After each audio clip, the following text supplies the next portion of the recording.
नमस्कार रसिक श्रोते हो. मराठी साहित्यातील गूढ कथांचं दालन अधिक समृद्ध करणारे नव्या दमाचे नव्या पिढीतील प्रसिद्ध लेखक म्हणजे ऋषिकेश गुप्ते. आज आपण त्यांची कथा ऐकणार आहोत. कथेचं शीर्षक आहे काळ्या कपारी. त्याच्या आधी ते काय म्हणतायत ते मी वाचते. माझ्या मनाच्या काळ्या कपारी, माझ्या मनाच्या काळ्या कपारी, चालतो मी आता ही अंधारवारी. संपता न संपे ही अंधारवारी, संपता संपता न संपे ही अंधारवारी, जोडतो मी आता नवे वारकरी. आपण नवीन वारकरी आहोत त्यांच्या कथांचे. कथेचं शीर्षक आहे काळ्या कपारी. लेखक ऋषिकेश गुप्ते आणि कथासंग्रहाचं नाव आहे अंधारवारी. ऐकूया. ह्या कथेचं स्वरूप असं आहे की ह्याच्यामध्ये काही पत्र आहेत, काही निवेदन आहे, काही डायरीची पानं आहेत. तर त्याप्रमाणे मी सांगेन आणि तसं तुम्ही ते लक्षात घ्या ऐकताना पण. काळ्या कपारी, ऋषिकेश गुप्ते. श्रीमती अंजली नाडगौडा यांनी डॉक्टर अवधूत प्रधान यांना दिनांक 1 जानेवारी 2009 रोजी लिहिलेलं पत्र. प्रिय अवधूत, प्रिय अवधूत का प्रिय डॉक्टर अवधूत, काय म्हणू तुला? की प्रिय नकोच, नुसतं अवधूतच म्हणू. ते दिवस तर केव्हाच गेले जेव्हा मी तुझ्या आणि दादाच्या मागे मागे असायचे. तुम्ही जाल तिथे मला न्यायलाच पाहिजे असं हट्ट करायचे. तुला आठवतात ते दिवस? काय वेडा प्रश्न आहे हा. अर्थात आठवत नसणारच, नाहीतर तू एवढे दिवस हा दुरावा ठेवलाच नसतास. थोडी थोडकी नाही, तब्बल 10 वर्ष झाली आपण एकमेकांना पाहून. तेवढीच वर्ष तुझ्या आणि दादातल्या दुराव्यालाही झाली. मला अजूनही अगदी काल परवापर्यंत वाटायचं की तुझं आणि दादाचं नातं वेगळंच होतं, म्हणजे अगदी अगदी मैत्रीच्याही पलीकडचं. पण मग काय भिनसलं मला माहीत नाही. मला अगदी सुतराम कल्पनाही नाही. मला एवढंच ठाऊक आहे की तू आपले सारे संबंध, मैत्री, नाती, बंध अनुबंध अगदी कशा कशालाही न जुमानता निघून गेलास माझ्या आयुष्यातून. आणि नंतर दादाच्याही. काय झालं ते जाणून घ्यायची मला बिलकुल इच्छा नाही. आता तर नाहीच नाही. कारण आता तर दादाही गेला. अवधूत, माझा दादा गेला. माझा दादा, तुझा विराज, विरजा आपल्याला सोडून गेला रे. खरं तर हेच कळवायला मी तुला पत्र लिहिते. तुला दादाच्या आत्महत्येबद्दल कळलं नसेलच असं गृहीत धरून. दादाने महिन्याभरापूर्वी आत्महत्या केली. मुंबई बेंगलोर रस्त्यावर बाणेरजवळील मुळेच्या प्रवाहात त्याने स्वतःला झोकून दिलं. कारण माहीत नाही. त्याने सुइसाईडची नोट ठेवली होती. त्यात मी कंटाळलो आहे एवढंच लिहिलं होतं. दादा कशाला कंटाळला होता हे कुणालाही कळलं नाही. लग्न न करता आयुष्य एकट्याने घालवायचं या निश्चयाचाच हा परिणाम असू शकेल का? या पत्रासोबत मी एक बाड पाठविते. त्यात दादाचे काही केस पेपर्स आहेत आणि सोबत त्याची पर्सनल डायरीही आहे. मी ती वाचली आहे. तू म्हणशील बॅड हॅबिट, जसं तू पूर्वीही अनेकदा म्हणायचास. पण त्याला आता इलाज नाही. दादाच्या बेडरूममध्ये मला हे पाकिट सापडलं. यू वोंट बिलीव्ह, पण पाकिटावर तुझं नाव होतं, पत्त्यासहित. आता तुला कळलंच असेल ना मला तुझा पत्ता कसा मिळाला ते. पण तुझं नाव, पत्ता नंतर खोडला होता. बहुधा दादानेच तुझा पत्ता खोडून त्या पाकिटावर ठळक अक्षरात लिहिलं होतं, हे पाकिट जाळावं. मी जाळलं नाही, कारण त्यावर तुझं नाव होतं. मला वाटलं कदाचित आतला मजकूर वाचून मला तुम्हा दोघांमध्ये काय घडलं ते कळेल. पाकिटात विशेष काही नव्हतं. दादाचा पेशंट असणाऱ्या एका मनोरुग्णाची केस हिस्ट्री होती. दादाने त्या पेशंटचा उल्लेख न्य म्हणून केला आहे. मी ती केस हिस्ट्री वाचायला सुरुवात केली. सुरुवातीला नुसती वरवर चालली. मला त्याच्या केस हिस्ट्रीबद्दल फार रस नाही, पण नंतर मला ती केस हिस्ट्री खूप इंटरेस्टिंग वाटली. केस पेपर्ससोबत दादाने काही दिवसांसाठी ठेवलेली डायरीही आहे. मी तीही वाचली आहे.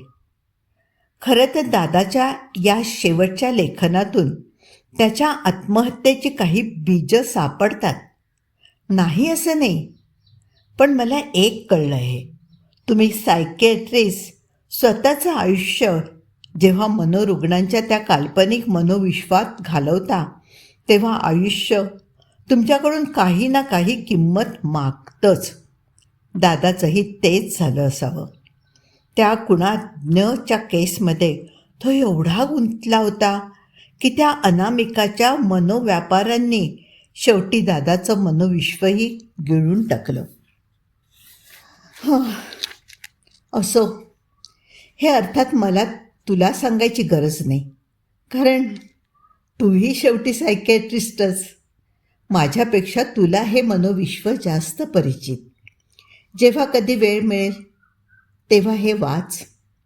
ज्या अर्थी दादाने ते पाकीट सुरुवातीला तुला पाठवावं असं ठरवलं होतं, त्या अर्थी त्यात तुझ्या इंटरेस्टचं काहीतरी असणारच. शेवटी काय बाबा, तुम्हा मानसोपचार तज्ज्ञांचं विश्वच वेगळं असतं, नाही का? असो, फार काही लिहित नाही. तुझ्या बिझी शेड्यूलमधून वेळ मिळाल्यास पत्रोत्तर दे. तुझी अंजली. ताजा कलम. तुला खूप वर्षांपासून सांगायचं होतं, पण राहूनच गेलं. मला तू आवडायचास, अगदी खूप खूप आवडायचास. माझं प्रेम होतं तुझ्यावर, पण ते तुला कळायच्या आधीच तू आमच्या आयुष्यातून निघून गेलास. आणि आता तुझं लग्नही जमलंय, त्यामुळे काहीही उपयोग नाही. काय बाबा, तुम्हा सेलिब्रिटीजच्या बातम्या आजकाल लगेचच कळतात, पण मी आजही अगदी न चुकता तुझा नॅशनल टी व्हीवरचा जन्म पिछले जन्म का हा कार्यक्रम बघते. म्हणजे मला कार्यक्रमात बिलकुल इंटरेस्ट नसतो, पण केवळ तुला पाहण्यासाठी म्हणून. आणि काय रे, हा असा कार्यक्रम तू कसा काय सादर करू शकतोस? मान्य आहे, या कार्यक्रमाने तुला अमाप पैसा, प्रसिद्धी, सेलिब्रिटी स्टेटस दिलं. अरे, पण पुनर्जन्म वगैरे आणि तेही तू. कधी या कार्यक्रमाचा विषय निघाल्यावर दादा काय भडकायचा माहिती आहे? बाकी तू त्या ब्ल्यू ब्लेझर आणि जीन्समध्ये अगदी अगदी अगदी handsome दिसतोस. Bye. Doctor Viraj Nadgouda यांनी तयार केलेले श्री ज्ञ यांचे केस पेपर्स. पेशंटचं नाव ज्ञ. रोगनिदान ऑब्सेसिव्ह कंपल्सिव्ह डिसऑर्डर OCD. वय 70 पूर्ण. शिक्षण ॲग्रिकल्चरल डिग्री. पेशा सरकारी नोकरीतून निवृत्त, सध्या शेतकरी. दिनांक 15 जून 2007. 70चे वाटत नाहीत. माझ्याकडे सर्वप्रथम आले तेव्हा मी त्यांच्या चेहऱ्यावरून त्यांच्या वयाचं निदान साधारण 60पर्यंत केलं होतं. पण ते खोटं ठरलं. न्यांच्या सांगण्यावरून ते वर्षभरापूर्वीपर्यंत कुणालाही 50चे वाटत. माझा त्यांच्या बोलण्यावर विश्वास बसला, कारण न्यांची अंगकाठीच तशी होती. तो एक मजबूत हाडाचा इसम होता. मी त्यांना सर्वप्रथम पाहिलं तेव्हा त्यांचा मूळ मजबूतपणा, निस्तेज चेहरा, डोळ्याखालची काळी वर्तुळं यांनी झाकोळला गेला असला तरी त्यांची अंगकाठी त्यांच्या एकेकाच्या रुंद हाडाचा पुरावाच देत होती. ज्ञांना निद्रानाश होता हे त्यांना पाहताच कळत होतं. मला रात्री झोप लागत नाही, त्यांनी समोरच्या खुर्चीत बसता बसताच म्हटलं. डेक्कनच्या डॉक्टर प्रधानांनी तुमचं नाव सुचवलं. कधीपासून झोप लागत नाही? 10 महिन्यांपासून. मला त्यांची ती 10 महिने हा अचूक कालावधी सांगण्याची पद्धत थोडी वेगळी वाटली. मी रेकॉर्डर चालू केला. ज्ञांना डॉक्टर प्रधानांनी माझ्याकडे पाठवलं असलं तरी त्यांना एकूणच आपण एका मानसोपचार तज्ज्ञाला भेटायला जात आहोत याचं भान होतं. खरं तर मीच डॉक्टर प्रधानांना म्हटलं की एखाद्या चांगल्या मानसोपचार तज्ज्ञाचं नाव सुचवा, मला त्याची गरज आहे. ज्ञ म्हणाले, आपल्याला मानसोपचार तज्ज्ञाची गरज आहे हे माहीत असून ती वस्तुस्थिती स्वीकारणारे फार कमी लोक असतात. ज्ञ ही त्या कमी लोकांतलेच एक होते. आपल्याला सायकॅट्रिस्टची गरज आहे असं तुम्हाला का आणि कधीपासून वाटू लागलं? 9 महिन्यांपासून.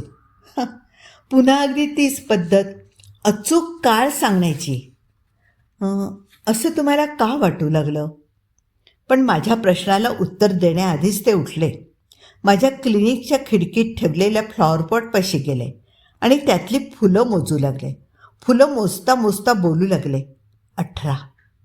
18 फुलं आहेत ही. सम आकडा, पण शुभ नाही, कारण 18/2 म्हणजे 9. 9 म्हणजे 3च्या पटीत.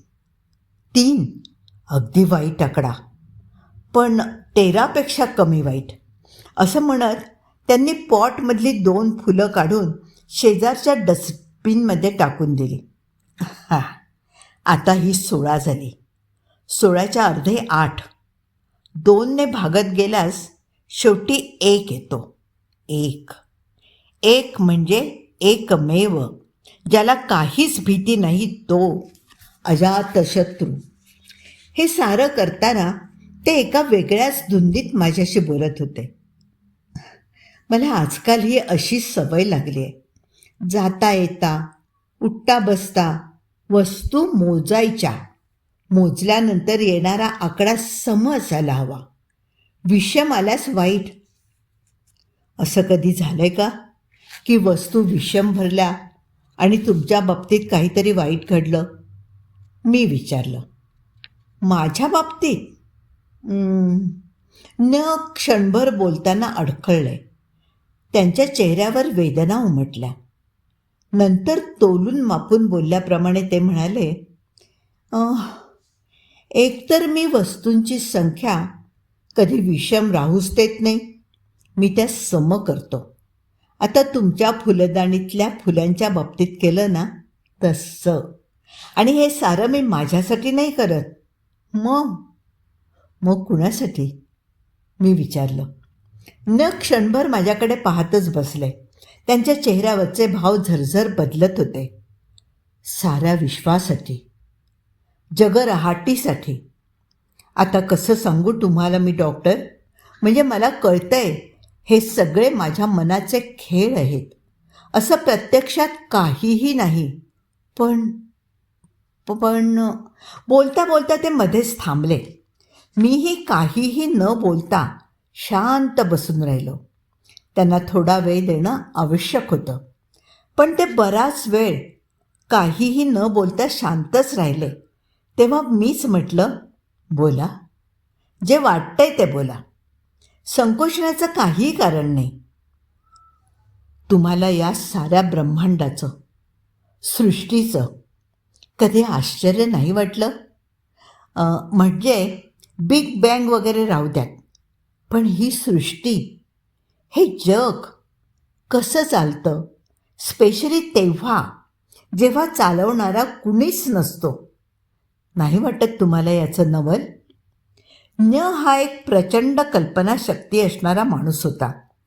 मी तशी माझ्या कन्सल्टिंग डायरीत नोंदही केली. आपण ईश्वर नाकारला आणि हे स्वीकारलं की विश्वनिर्मिती म्हणजे फक्त एक फ्लूक आहे, बाय चान्स आहे, त्यामागे कोणताही हेतू नाही. असं असेल तर या विश्वाचा तोल कोण राखतं? या विश्वाला कुणा एका बाजूला झुकण्यापासून कोण रोखतं? Who is responsible for that's balance? तुम्हाला काय? मलाही हे प्रश्न काळोख दरीत जाईपर्यंत कधीही पडले नव्हते. काळोख दरी, ने उच्चारलेला पहिला विचित्र शब्द. मी त्यांना काळोख दरीविषयी काहीच विचारलं नाही, कारण माझा विश्वास होता काळोख दरी हे नाव च्या कल्पनेतून जन्माला आलेलं आहे. ना नक्कीच भयकथा वाचण्याची सवय, आवड होती, किंवा निदान हॉरर सिनेमाज पाहण्याची तरी. मी त्यांना काळोख दरीविषयी काही विचारेन या अपेक्षेने ते थोडा वेळ माझ्याकडे पाहत थांबले. पण जर का काळोख दरी ही कल्पनाच च्या आजाराची रूट कॉज असेल तर पहिल्या भेटीत त्यांना त्या दृष्टीने ओपन करणं योग्य नव्हतं. मी शांत बसून राहिलो. पण काळोख दरीत त्या संध्याकाळी ते पाहिल्यानंतर माझं सारं आयुष्यच बदलून गेलं. त्या दिवसापासूनच या साऱ्या गोष्टींना सुरुवात झाली.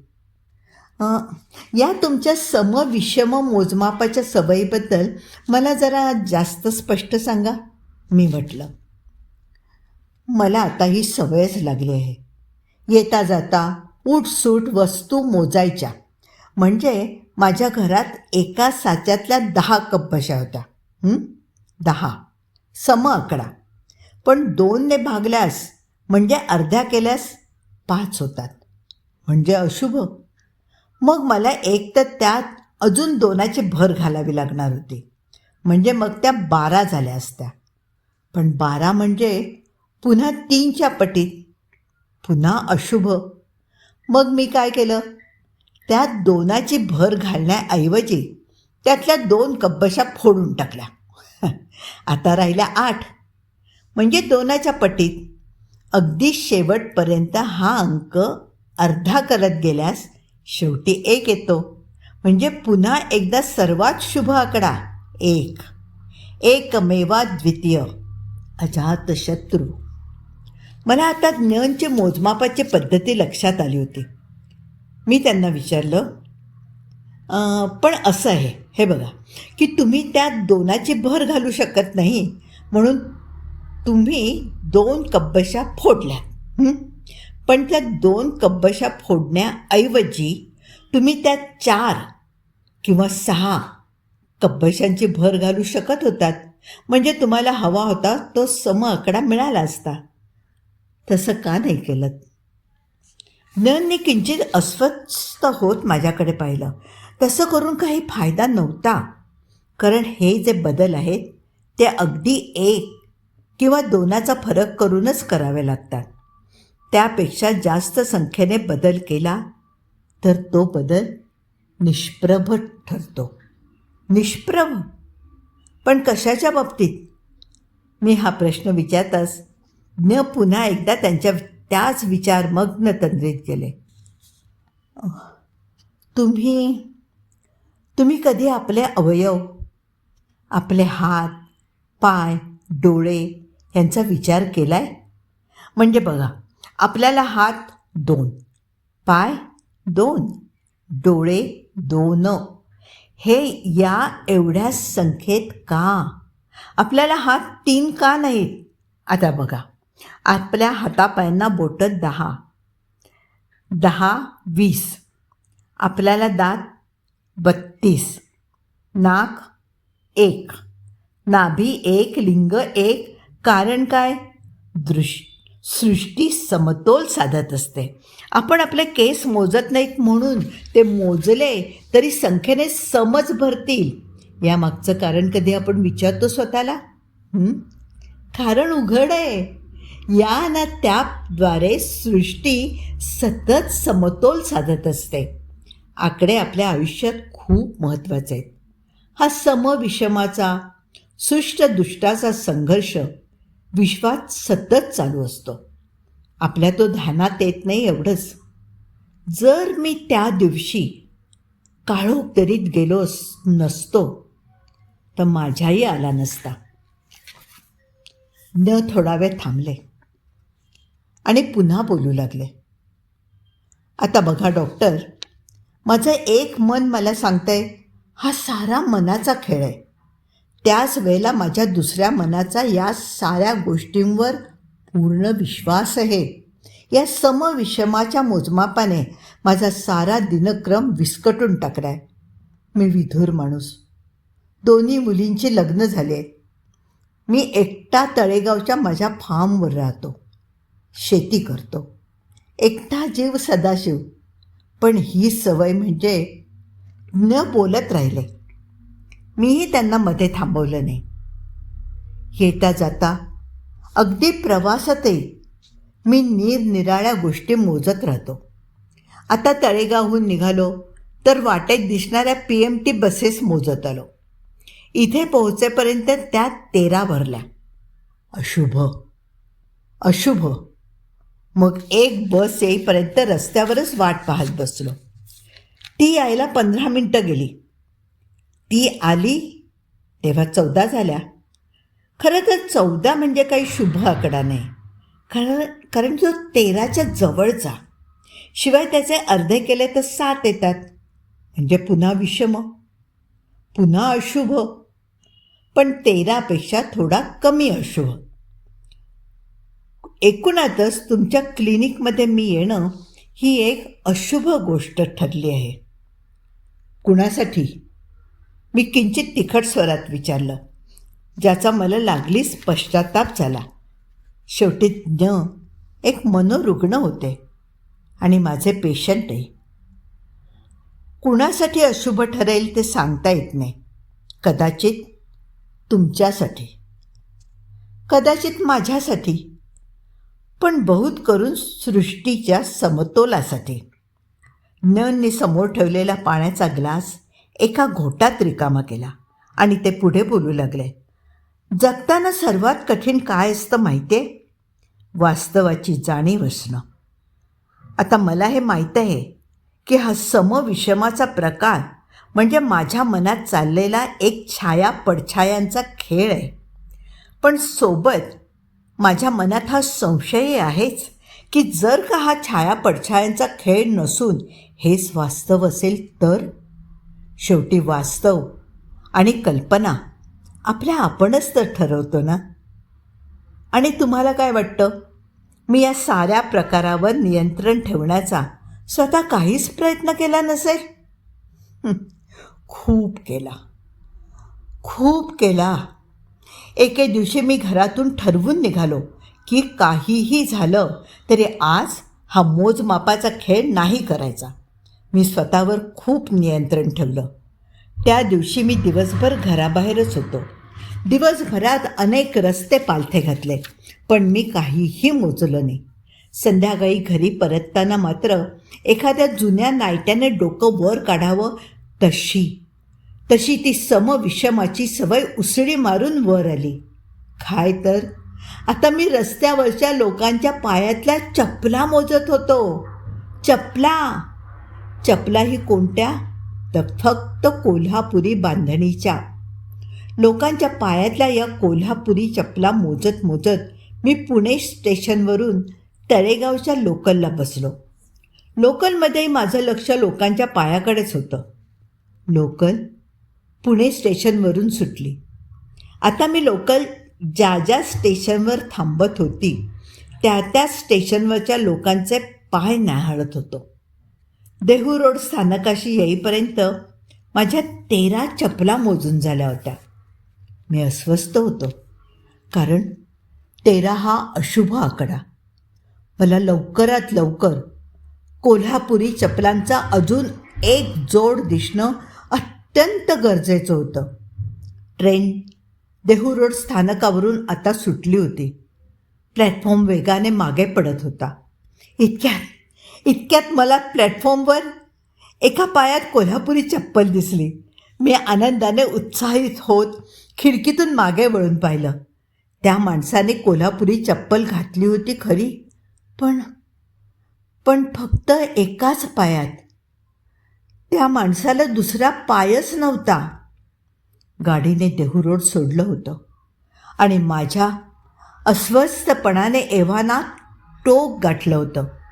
हे काहीतरी भयानकच घडलं होतं, कारण मी आत्तापर्यंत 13 चपलांचे जोड मोजले होते. 14वा जोड नाही. एकाच पायातली एकच चप्पल म्हणजे पूर्ण नाही. माझी समसंख्या आज काही केल्या पूर्ण होणार नव्हती, कारण दुसरा एक माणूस, तोही एकच पाय असलेला, त्यातही कोल्हापुरी चप्पल घातलेला, मला आजच्या उरलेल्या दिवसात दिसणं निव्वळ अशक्य होतं. मी अस्वस्थ झालो. अस्वस्थपणा हळूहळू वाढत चाललेला, इतका की हिवाळा असूनही माझ्या सर्वांगाला आता दरदरून घाम फुटला होता. 13 अधिक अर्धा म्हणजे 13.5 या अंकाने माझ्या मेंदूत थैमान घालायला सुरुवात केली होती. डोक्यातून जीव घेण्या कळा येऊ लागल्या होत्या. ट्रेनने आता पूर्ण वेग पकडला होता. मी मात्र मेंदूतून उसळणाऱ्या त्या जीव घेण्या कळा सहन न झाल्यामुळे डोकं घट्ट पकडून असह्य बसलो होतो. इतक्यात काहीतरी घडलं. त्या साऱ्या अस्वस्थपणाच्या, वेदनांच्या गर्तेतही माझ्या मनात एक विचार आला. मला एक पाय नसलेला व उरलेल्या एका पायात कोल्हापुरी चप्पल घातलेला माणूस जरी पुन्हा दिसणं कठीण असलं, तरी मी त्या मघाच्याच देहू रोड स्थानकावरच्या माणसाची चप्पल पुन्हा पाहू शकत होतो. हो, पुन्हा पाहू शकत होतो. म्हणजे 13.5 अधिक अर्धा 14. माझी समसंख्या पूर्ण होत होती. मग मी वेळ घालवला नाही. मी विजेच्या वेगाने उठलो. एव्हाना पुढच्या स्थानकावर थांबण्यासाठी गाडी स्थिरावू लागलेली. पलीकडच्या प्लॅटफॉर्मवर विरुद्ध दिशेला, म्हणजे पुण्याकडे जाणारी गाडी थांबत होती. मी प्लॅटफॉर्म उतरून ब्रिज क्रॉस करण्याच्या भानगडीत पडलो नाही. मी तशीच रुळांवर उडी मारली आणि धावत दुसऱ्या ट्रॅकवर गेलो. डब्याच्या दांड्याला धरून वर चढायचा प्रयत्न करू लागलो. एवढ्यात गाडी सुटली. मी तसाच पाय लोंबकळत डब्याबाहेर हेलकावत होतो. कोणत्याही क्षणी माझ्या हाताची डब्याच्या दांड्याला असणारी पकड ढिली होणार होती. मी खाली पडणार होतो. पण तेवढ्यात कुणीतरी मला आधार देत आत खेचून घेतलं. डब्यातल्या माणसांकडून माझ्यावर शिव्यांचा भडीमार होत होता, पण त्याचं मला त्या क्षणी काहीही वाटत नव्हतं. मी झपाटला गेलो होतो. माझ्या मनात आता फक्त एकच उद्दिष्ट होतं, ते म्हणजे तो पाय तुट्या माणूस आणि ती कोल्हापुरी चप्पल. मला आनंदातिशयाने हसूच येत होतं, पण माझं ते हसणं पाहून बहुधा त्या लोकांना मी वेडसर वाटलो असेल, कारण ते आता मला काहीही न बडबडता शांत झाले होते. देहू रोड स्थानक आलं. गाडी पूर्ण थांबायच्या आधीच मी गाडीतून उतरून सुसाट धावत सुटलो. वाटेतल्या लोकांना ढकलत, बाजूला लोटत मी वेड्यासारखा धावत होतो. मला दम लागला होता, पण तो त्या क्षणी मला जाणवत नव्हता. एकदाचा मी पलीकडच्या प्लॅटफॉर्मवर पोहोचलो आणि बघतो तर तो माझ्या समोरच होता. तोच तो पायतुट्या, त्याची तीच कोल्हापुरी चप्पल घालून. मला खरं तर त्याला मिठी मारायची होती, पण मी स्वतःला आवरलं. 13.5 अधिक अर्धा, आता 14 ही संख्या पूर्ण झाली होती. मला आता सुरक्षित वाटत होतं. मला कसलीही भीती नव्हती. मग मी तिथेच त्या प्लॅटफॉर्मवर बसकण मारली. छातीवरची एखादी घट्ट पकड सुटावी त्याप्रमाणे मला मोकळं मोकळं वाटत होतं. थोडा वेळ गेल्यावर मी पुन्हा एकदा तळेगावची ट्रेन पकडून घरी निघालो. माझ्यासाठी परतीचा प्रवास अत्यंत सुखाचा होता. मी जणू एखाद्या ग्लानीत तरंगतच घरी पोचलो. तो दिवस सेलिब्रेशनचा होता. मी रात्री माझं खास ठेवणीतलं विलायती मद्य घेतलं. रात्री खूप उशीर झोपण्यासाठी म्हणून मी बेडवर आडवा झालो. या साऱ्या आनंदाच्या उत्साहाच्या पार्श्वभूमीला एक खिन्न किनारही होती. ती मला कधीच नाकारता येणार नाही. हा सारा भासाभासांचा खेळ खेळताना माझ्या मनाचा एक कोपरा मला ओरडून ओरडून सांगत होता की हा शुद्ध वेडेपणा आहे, तो वेळीच सोडून दे. पण मी त्याकडे दुर्लक्ष केलं आणि माझ्या त्या अंक पूर्ण करण्याच्या पराक्रमी आनंदात झोपी गेलो. रात्री कुणीतरी गदागदा हलवून जागं करावं तसा मी अचानक जागा झालो. सभोवताली अनोळखी अंधार होता आणि त्या क्षणी अवचित मनात विचार आला की माझा अंक पूर्ण झालाच नाही आहे. न बोलता बोलता अचानक थांबले. त्यांना धाप लागली होती. मीही त्यांच्या त्या विषमाच्या पुराणात दंग झालो होतो. आजवर एवढ्या केसेस हँडल केल्या, पण कुणीही मला एवढं संमोहित केलं नव्हतं. खरं तर माझ्यासारख्या प्रख्यात मानसोपचार तज्ज्ञासाठी ही गोष्ट निश्चितच भूषणावह नव्हती. ने समोर ठेवलेल्या जगमधलं पाणी ग्लासात ओतलं आणि तो ग्लास एका घोटात रिकामा केला. ते पुन्हा बोलू लागले. नेमकं काय झालं मला कळलं नाही. जाग येताच माझ्या मनात विचार आला की आपण आज 13 चपलांचे जोड मोजलेत, 14 नाही. कुठेतरी काहीतरी गडबड झालेली होती. माझ्या त्या क्षणी ती लक्षात आली नव्हती, पण बहुधा मी झोपी गेल्यावर माझ्या अंतर्मनाने अचूक आकडेमोड करून उत्तर 13 येताच मला तातडीचा इशारा देण्यासाठी जणू जागं केलं होतं. मेंदूवर अजूनही झोपेची ग्लानी होतीच, पण हा 13 आकड्याचा विचार मला सुखाने झोपू देत नव्हता. मी उठलो. किचनमध्ये जाऊन फ्रीजमधलं थंड पाणी प्यालो आणि तेव्हाच बहुधा कधीतरी माझ्या लक्षात माझी चूक आली. फ्रीज उघडाच होता. थंड पाण्याचा एक घोट अजूनही माझ्या घशातून आत पोटात जाण्याची वाट पाहत असतानाच मला माझी चूक कळली. लागू पाहणारा ठसका मी प्रयासाने रोखला. उत्तर चुकण्याच्या कल्पनेनेच माझ्या सर्वांगाला कंप सुटला. मी तिथेच फ्रीज समोरच गलितगात्र होऊन बसकण मारली. चूक अगदी स्पष्ट होती. मी चपलांचे जोड मोजत होतो. एक जोड म्हणजे डाव्या पायातली एक आणि उजव्या पायातली एक अशा 2 चपलांचा मिळून तयार होतो. 13 जोड मोजल्यानंतर मी त्या पायतुटक्याची एक चप्पल मोजली जी डाव्या पायातली होती आणि विषम संख्या टाळण्यासाठी मी उपद्व्याप करत पुन्हा माघारी जाऊन त्या पायतुट्याच्या पायातली ती चप्पल पुन्हा पाहिली होती. म्हणजे डाव्या पायातली चप्पल पुन्हा. साहजिक आहे 14 जोड पूर्ण झाले नव्हते, कारण डाव्या अशा दोन्ही जोडांची वजाबाकी झाली होती.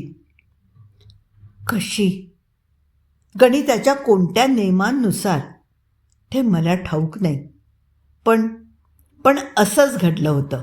माझे शत्रू माझ्यापेक्षा जास्त हुशार निघाले. मी सरतेशेवटी एक विषम म्हणजेच अशुभ तीही 13 भयानक अशुभ संख्या मोजली होती. काहीतरी आक्रीत येणं आता अपरिहार्य होतं. न थांबले. आता ते थोडेसे भावूक झाले होते. त्यांच्या डोळ्यात मला ओलावा जाणवत होता. मी रेकॉर्डरकडे नजर टाकली. रेकॉर्डिंगची वेळ संपत आली होती. मी झालेलं रेकॉर्डिंग सेव्ह करत रेकॉर्डिंग सुरू केलं. तोपर्यंत ज्ञ पुन्हा बोलू लागले होते.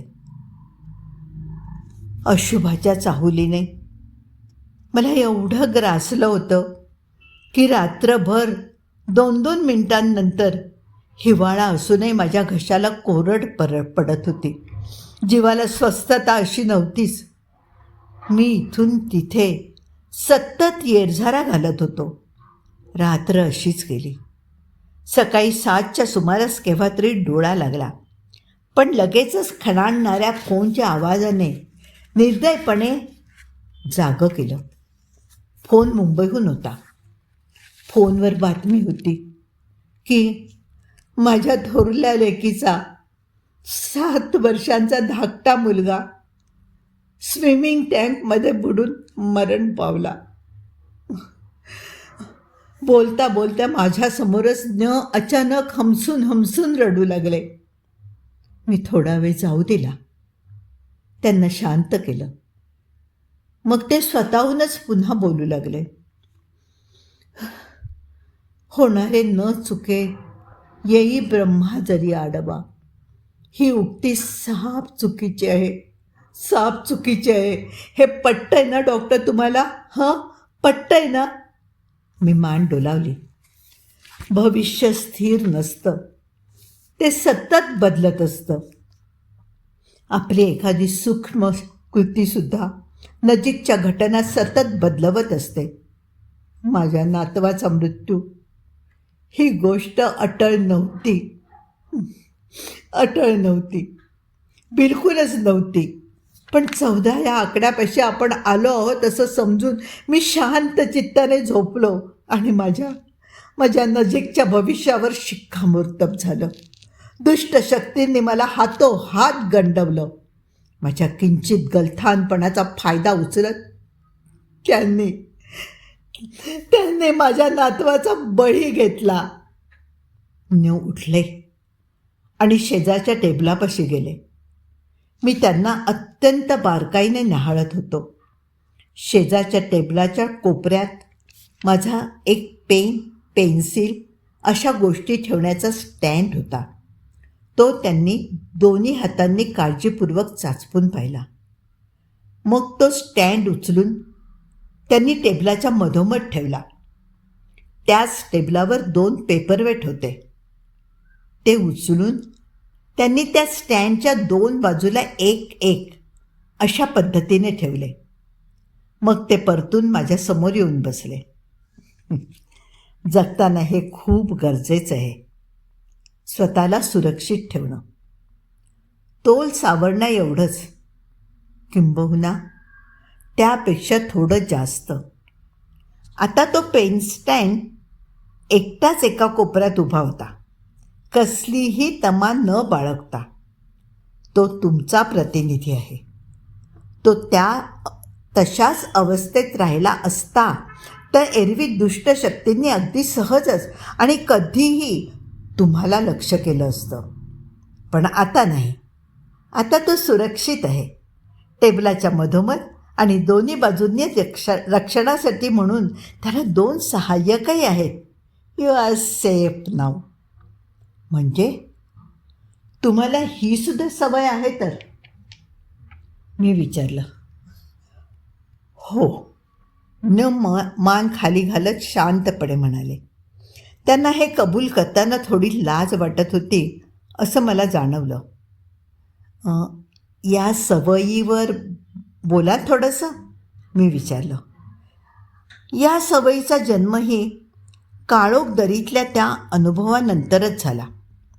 या वस्तू मोजण्याच्या सवयीसोबतच थोडंफार पुढे मागे. हे असं कोणतीही वस्तू मध्यभागी ठेवणं अत्यंत आवश्यक आहे का? म्हणजे मला तसं का वाटतं हे मी तुम्हाला सांगितलंच आहे. मध्ये राहिल्याने सुरक्षिततेची जाणीव मिळते. मी सर्वप्रथम ज्ञानच्या तोंडून थोडेसे पॉझिटिव्ह शब्द ऐकले होते. ते म्हणाले होते, मी असं केल्याने सुरक्षिततेची जाणीव मिळते.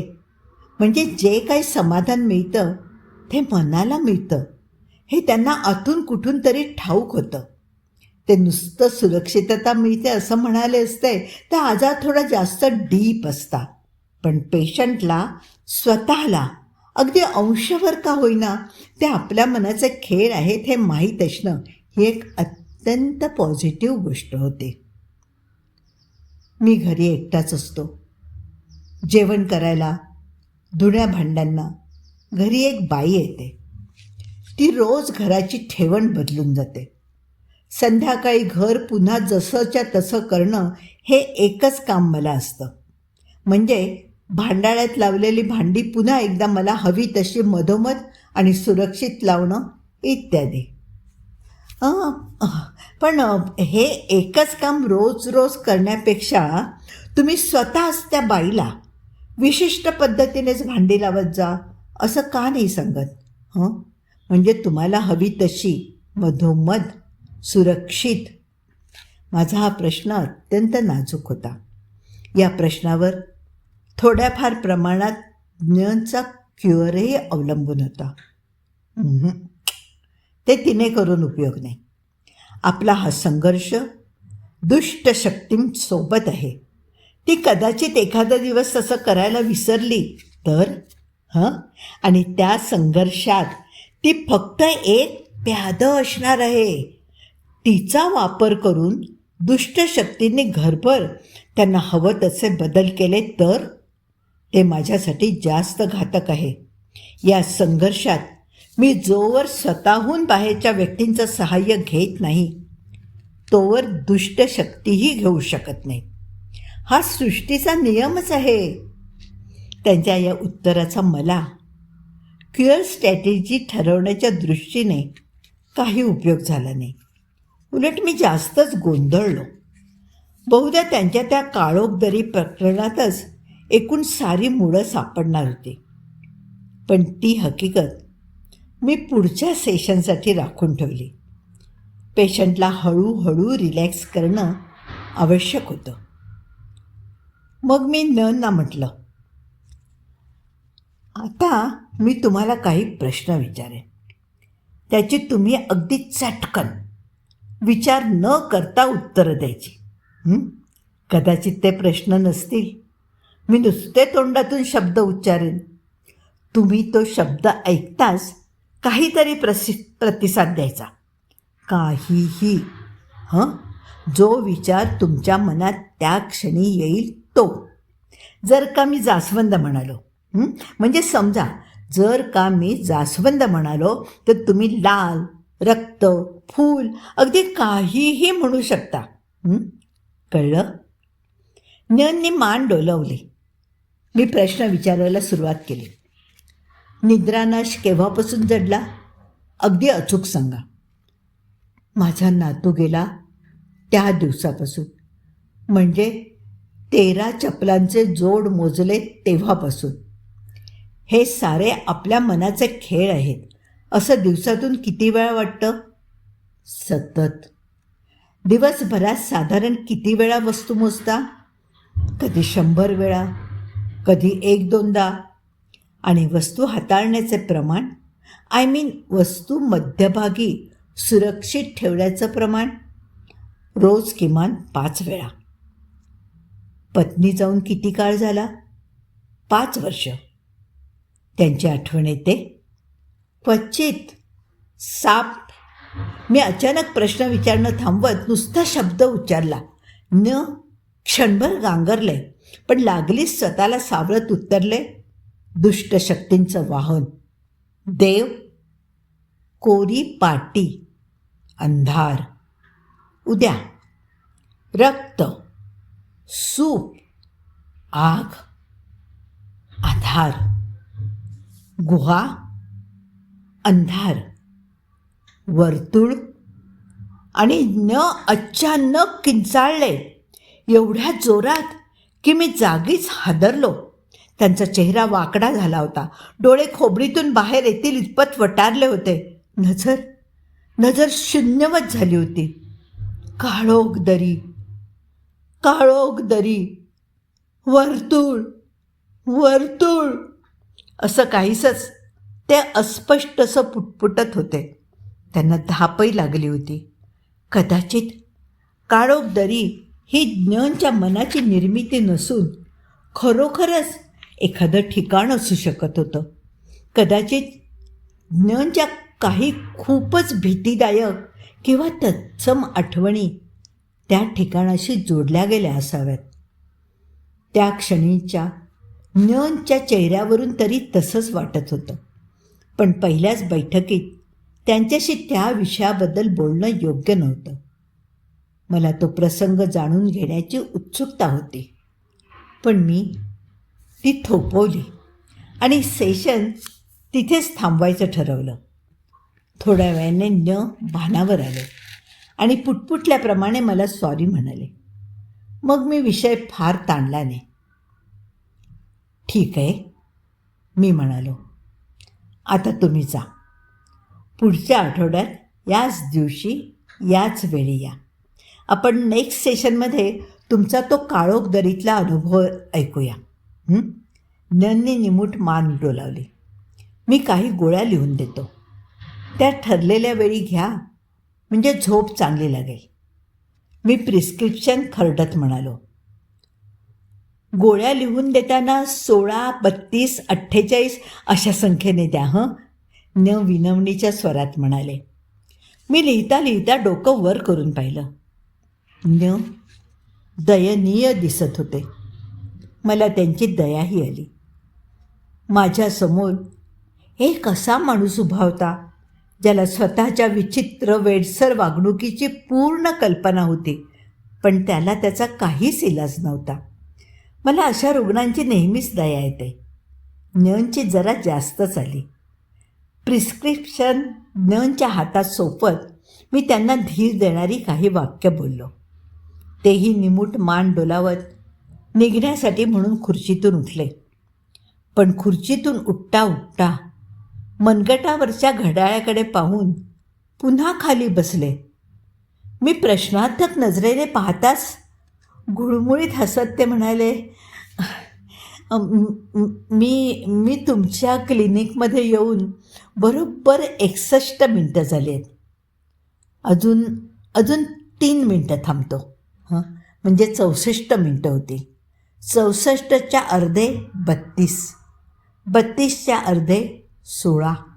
असं करत करत आपण 1 या अंकाशी येतो. सर्वाधिक शुभ अंक. मी काहीच म्हणालो नाही.